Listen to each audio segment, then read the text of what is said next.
I hope everybody's having a good Memorial Day weekend. Um, it's Sunday here. Saturday it was mostly rain, so I had to put up tarp, cover my camp. But today it's been walking around, enjoying the wilderness. Gotta love this area. Hey everybody. Um, just for those that don't know, I hiked out the end of the road here, and I'm on the main Cispus road that comes up from Randall. Just past mile marker 10. Actually, mile marker 11 is just down around the bend there.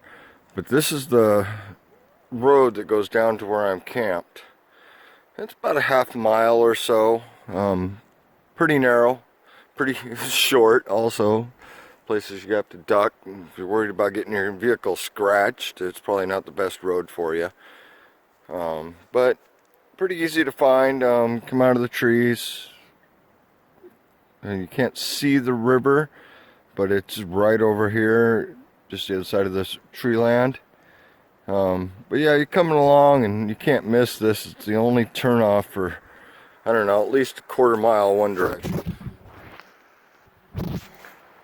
The road itself, I mean, it's not bad. I get down here in my Dakota without too much of an issue. A little dodging, a little branch on the roof action, but nothing scratching my rig too bad. Not a bad area. No permits required. It's free camping, you know.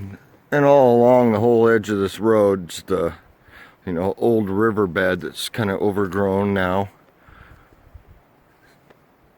Still actually see water down in there running. And cars every so often going by on the highway. At the camp, can't hear them too far away, but even out here it's kind of nice. Except for the cars going by, of course. I love it. It's a great spot. Randall, Washington. You follow the Cispus Road out to about 11 miles. And the turnoff's right on the edge of the road. And there's very few spots that you can actually drive to get down to the river anymore. And there used to be a couple spots up mile marker 12. But that whole, probably 20 sites or so, the river took them out. So it's river to road up there, kind of sad. But, this time of year, you get a lot of people coming out here with no place to go. And I've had a few visitors, surprisingly. Mostly enduro bikes and a couple of campers. I know one of the campers, they went upstream from me about a half mile and found a turnoff on the road, then hiked down to the river and camped. Which, they got a fire going now, that's how I know they're there. Pretty nice. Just not enough room for the population we have anymore. In the old days, we used to be able to drive down to the river. And believe it or not, we used to take the Jeep out in the middle of the river and go fishing. Just open the doors and fish right outside the Jeep. Nowadays, it's something that's not exactly popular with the Gifford-Pinchot National Forest, for sure. They've blocked off just about every road going in that they don't control. There are campgrounds just above me, North Fork Campground, really great campground. There's Blue Creek for you guys that like your motorcycles and such. Blue Creek Trail is very popular. Always seeing bikes up and down in the backs of trucks. It's a good place. Those that don't know, we're just below Mount Adams. Cispus River runs down clear to Cosmopolis. Changes names a couple times. Cowlitz, the Chehalis. All start up here. This is the river that feeds all the dams. Where I am, it's not very big. Too big to actually walk across.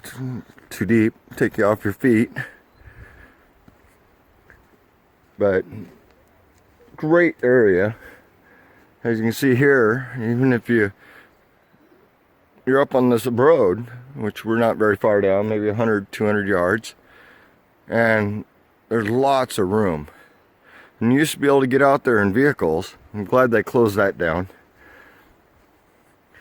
Not many people come up here backpacking. I know in the later parts of the summer, people will be headed up to Mount Adams, Tackalack Lake, Horseshoe Lake, and places like that. Heen's Horse Camp, or Keen's Horse Camp, I think it is. Up there. Lots of riding area. I mean, whether you be ORV or you be on a horseback, plenty of things to do up in this area. Finding places to camp. Sooner you get your reservations in on the campgrounds, the better, because every year it's faster and faster. They fill up every day. Personally, I like to come out in midweek, then find places like this that are free, and you don't have to worry about paying. I just love looking at the trees. There's some big ones in here. Big dead ones, like right here we got a big dead fir. Still skying up there pretty good.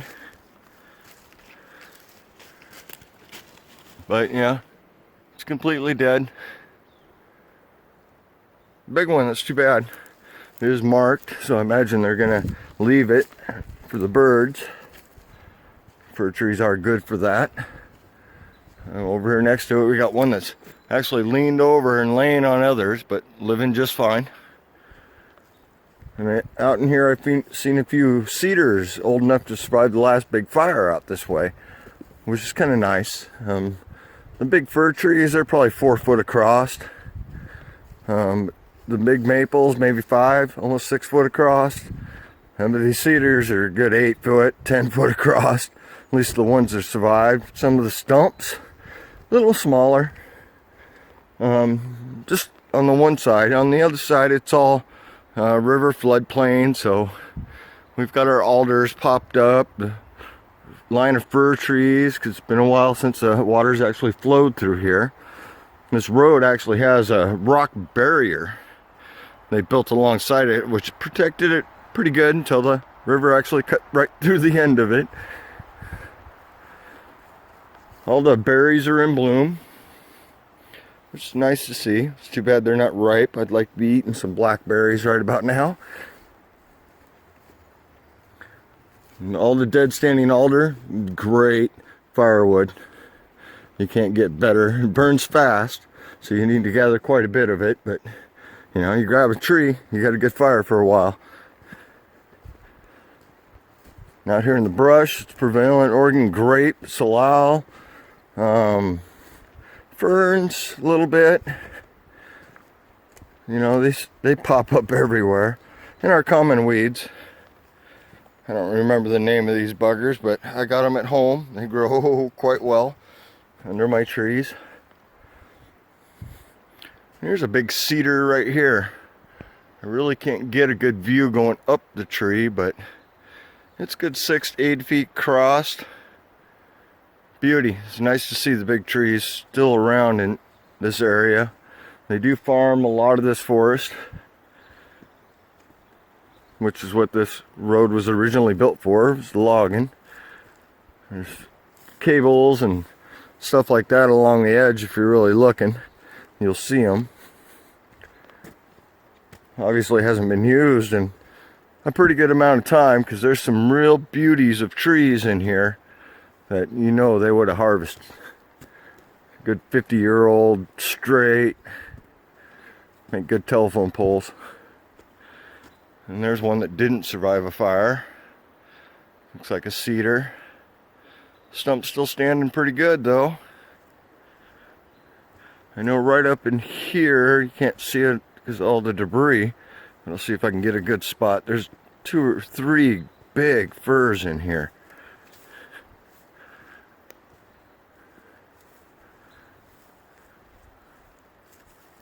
Let's see if I can get in on the cedar.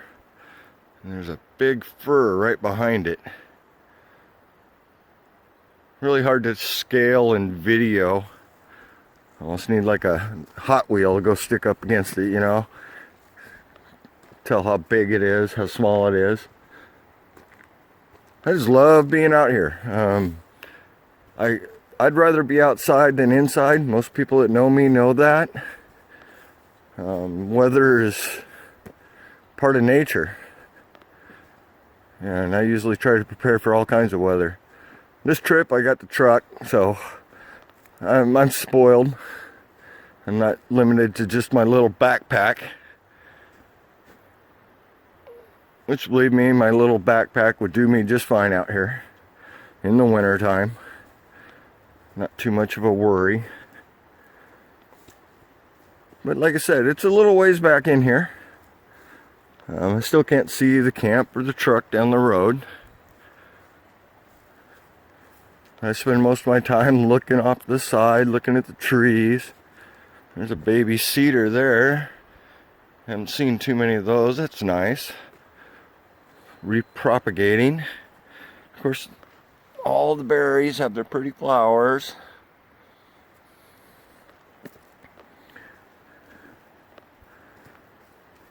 Oh, it's such a beautiful area. Yeah, I'm close enough and I can now hear the river again, because I'm, of course, camped right by the rapids, so it's loud. There's another tree that didn't survive the burn. There's one up here that did, and I'll try to get a picture of it.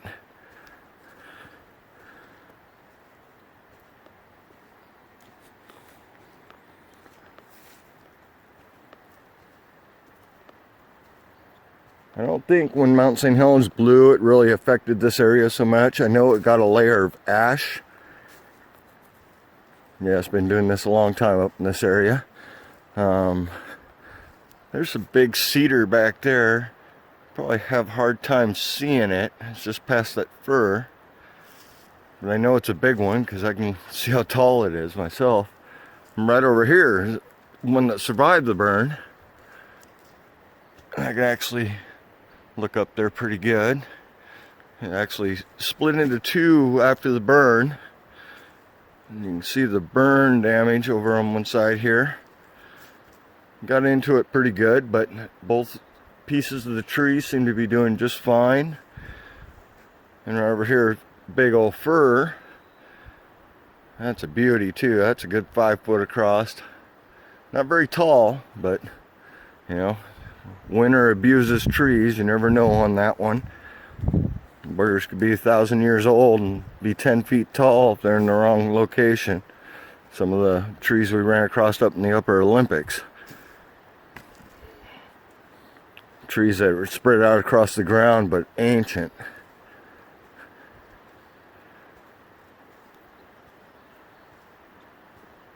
If it wasn't for me yabbering, you'd be able to hear the river, the trees, and the birds that are pretty consistent out here. The hawks, the eagles, sparrows, robins. I think we got a robin right up in a tree right there.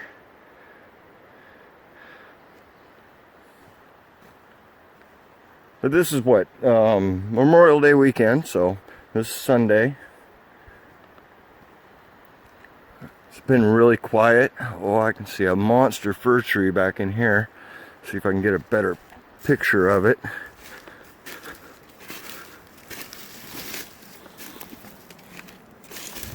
Elk trails everywhere.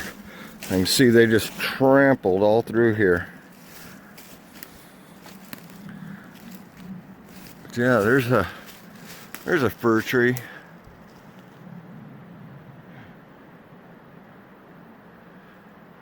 That's a good 6-7 foot across, easy. There's a couple of big ones in the area that I can see right now. There's a big one with a big branch coming off of it. Not close enough to see if it's alive or not. Oh, it's alive. I see leaves up to the top. That's a pretty big tree too. Oh, I love it. Love seeing the big trees. I mean, it's too bad we need the logging. It'd be nice to let the trees grow like the redwoods in California. But we don't do that. I mean, some areas, they don't harvest trees, like here close to the river. They just don't farm in here anymore. But back in the day, they cut everything down.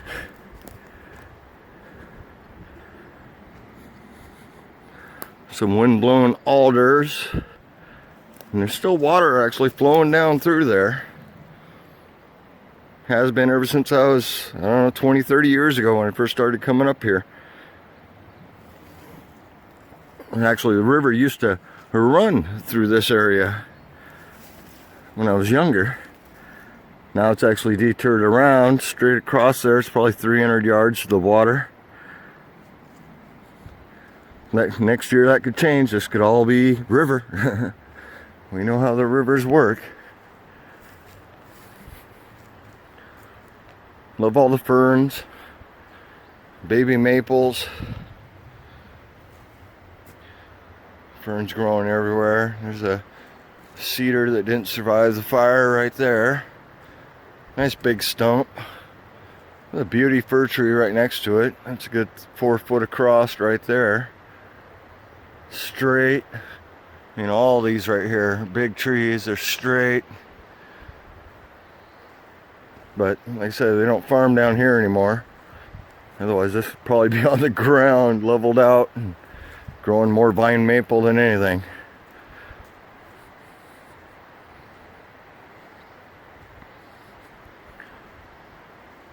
Blueberries, no blooms on them yet.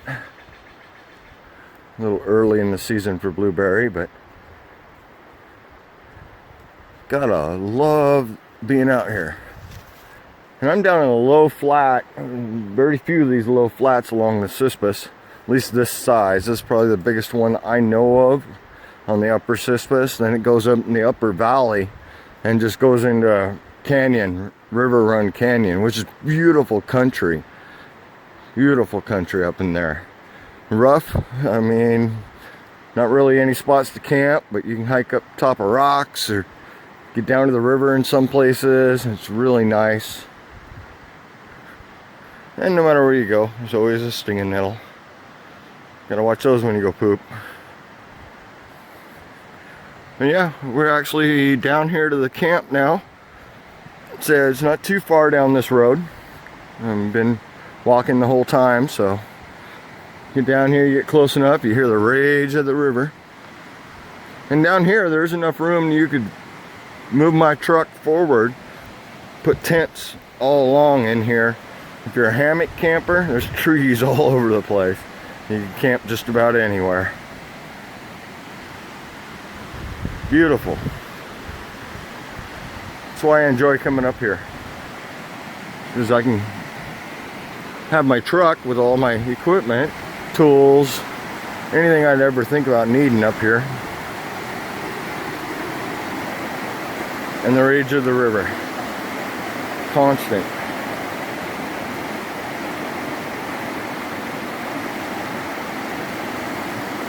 With this plain here, you can see across the river, it's pretty flat. And you can see the tree lines behind the bigger trees back there, behind the lowland alders and such. On the island up there, it's pretty nice. It's got some really big alders on it. Been out there a couple times. The river kind of splits, it goes around everything.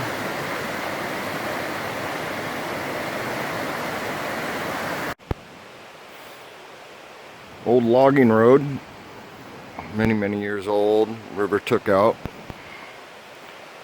But yeah, back down here about a quarter mile from the first turnaround, and then we get to our camp here. Last people here left some firewood. That was nice. But yeah, here I am camped right by the river. Gotta love it. Pretty good setup in my tent, so I should be good and go there, but it's all about the view.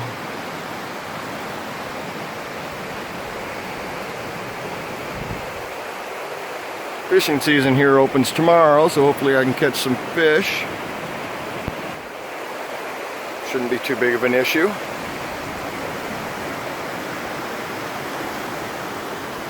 Very quiet. Probably won't see another soul the whole weekend. I should be out here about 4 or 5 days. Plenty of fun.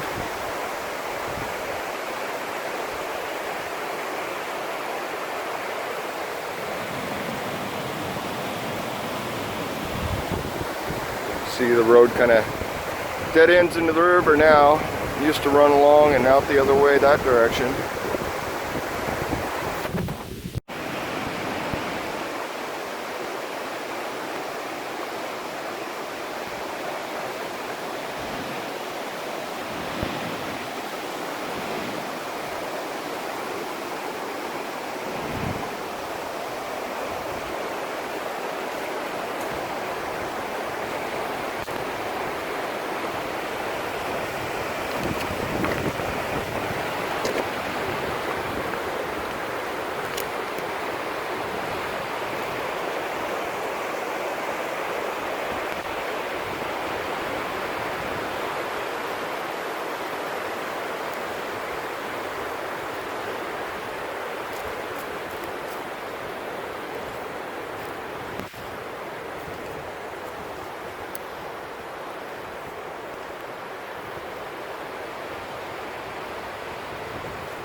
been quiet. Nice to spend a few days alone in the woods. Not much to do. Walk around, enjoy it. I do have a small radio, only gets one station. Congratulations Adna for winning the fast pitch state championship. Obviously that was the only thing I could listen to.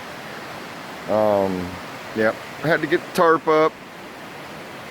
Wasn't necessary, but it was better that way. It rained pretty good yesterday. Today it's been absolutely gorgeous. Sun come out about 2 o'clock. It's 5 now, so we're still kind of overcast and loving the river. Just gotta love it. Nothing better than the sounds of this to sleep at night.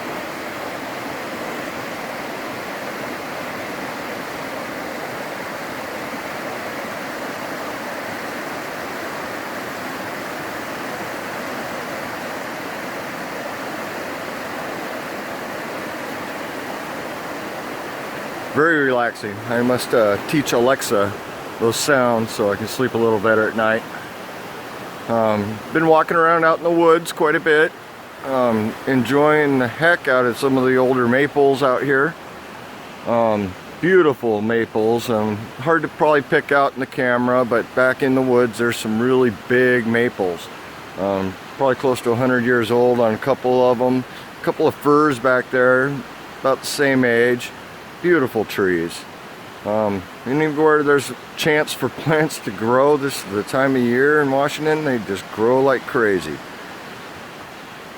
I hope people are enjoying their weekend, not stuck in a house staring at a TV, getting their chance to be outside, enjoy it, even if it is like me at a dead-end logging road that just dead ends at the river. Camped right there.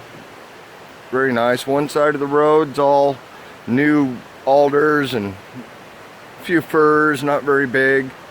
A lot of knockdown, a lot of standing dead trees for firewood if needed.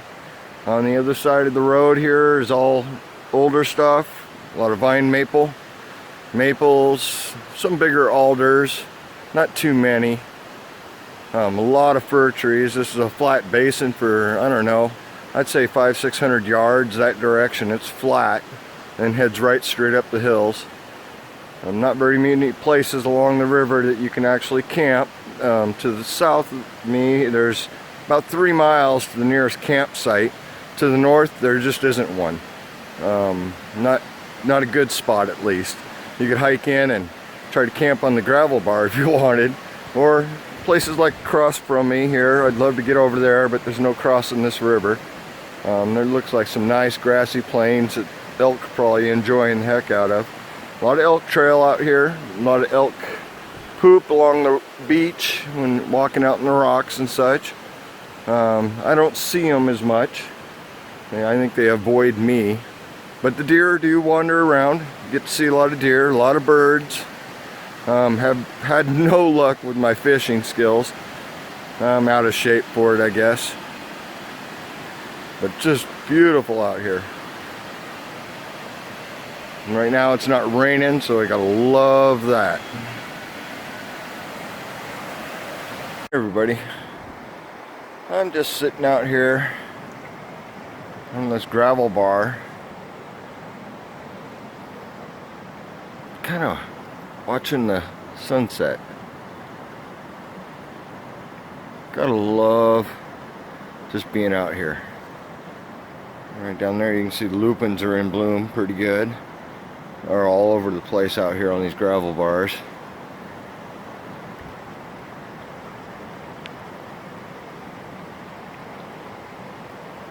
Beautiful sky. Hopefully get a beautiful day tomorrow. I know down the lowlands you guys have better weather than I have up here in the mountains for sure. I'm only about 1,400 feet up too. Seems like further, considering the height of the Cascades.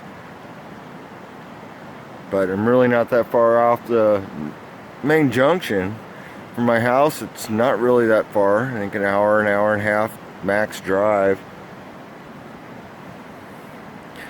Well worth it. Always loved the Gifford Pinshaw. I think my next trip's going to be a canoe trip in the Olympics. I'm probably going to do a boat camp up in Dry Creek off Lake Cushman. You can either take a boat from the boat launch, which I don't know, it's about a couple miles, or you can hike in 1.2 miles from the other end of the lake. Personally like to get dropped off at the bridge and just canoe down to Dry Creek. Quite easy. Should be fun. I don't know whether I'll be back here or not before that, but it won't be long after if it does end up not being before. Just love it out here. It's so quiet.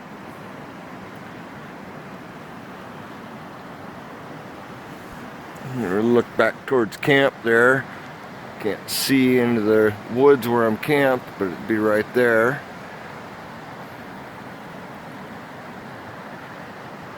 Nice big gravel bar. If you're a rock hound, you'd be quite disappointed. The rocks aren't all that beautiful. Every once in a while you run across some good ones, but nothing spectacular out here, which surprised me being so close to the mountains.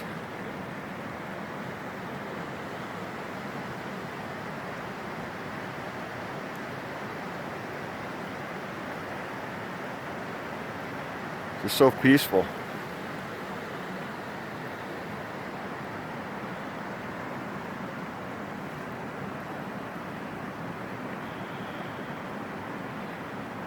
The sun's kind of tucking behind the hillside. Last time I was here, it dropped in the valley. That was a month ago. I know in the winter time, you only get 3 hours of the sun above the hills.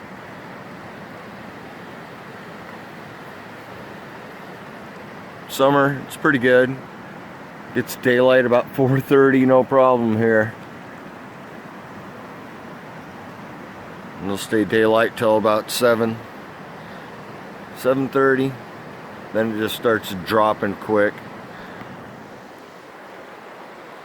Which is just a little after 7 now. So yeah, the sun's ducking behind the hill. You can see some rays going through the clouds. Tells it where the sun is.